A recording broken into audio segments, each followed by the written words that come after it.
జూబ్లీహిల్స్ ఉప ఎన్నిక పోరులో కాంగ్రెస్ అభ్యర్థి నవీన్ యాదవ్ అత్యధిక మెజార్టీతో గెలవడం ఖాయమని కాంగ్రెస్ పార్టీ జయశంకర్ జిల్లా అధికార ప్రతినిధి దొడ్డి కిష్టయ్య అన్నారు. చిట్యాల మండల కేంద్రంలో వారు మీడియాతో మాట్లాడారు.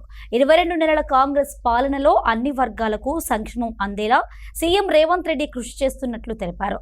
అదేవిధంగా హైదరాబాద్ నగరాన్ని అన్ని విధాలుగా అభివృద్ధి చేసేలా అహర్నిశలు కృషి చేస్తున్నట్లు తెలిపారు. రాష్ట్రంలో మన జూబ్లీహిల్స్లో జరుగుతున్నటువంటి పోరులో ఈరోజు కాంగ్రెస్ పార్టీ అత్యధిక మెజార్టీతో గెలవబోతోంది. ఈరోజు రాష్ట్ర ముఖ్యమంత్రి వర్యులు యనమల రేవంత్ రెడ్డి గారు గెలుపొంది 20 నెలలు కావస్తున్నది.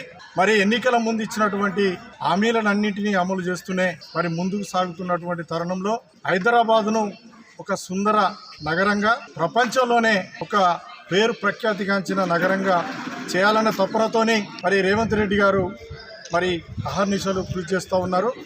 ఈ రాష్ట్రంలో బడుగు బలహీన వర్గాలు, ఎస్సీ ఎస్టీ బీసీ మైనార్టీలందరికీ మరి అనేక సంక్షేమ పథకాలను తీసుకొచ్చి ఈరోజు మరి కాంగ్రెస్ సర్కారు ముందుకు దూసుకుపోతున్న తరుణంలో మరి ప్రతిపక్ష పార్టీలు మరి బీఆర్ఎస్ పార్టీ ఏదో కళ్ళబొల్లి మాటలతో ఈరోజు మాటలు చెప్పుకుంటూ మరి ఏదో చేయాలి, మరి ఇక్కడ మేం గెలుస్తామని చెప్పుకుంటున్నారు.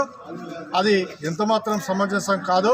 నవీన్ యాదవ్ గారు మరి అక్కడ ఉన్నటువంటి ఆ నియోజకవర్గంలో గతంలో అందరికీ అందుబాటులో ఉండి సేవలు అందించినటువంటి వ్యక్తి. వల్ల పార్టీ పరంగా కూడా మరి ప్రభుత్వం కూడా చేస్తున్నటువంటి సంక్షేమ పథకాలు అన్నీ ఈరోజు నవీన్ యాదవ్ను అత్యధిక మెజార్టీతో గెలుస్తాడని మేము ఆశాభావం వ్యక్తం చేస్తూ ఉన్నాం.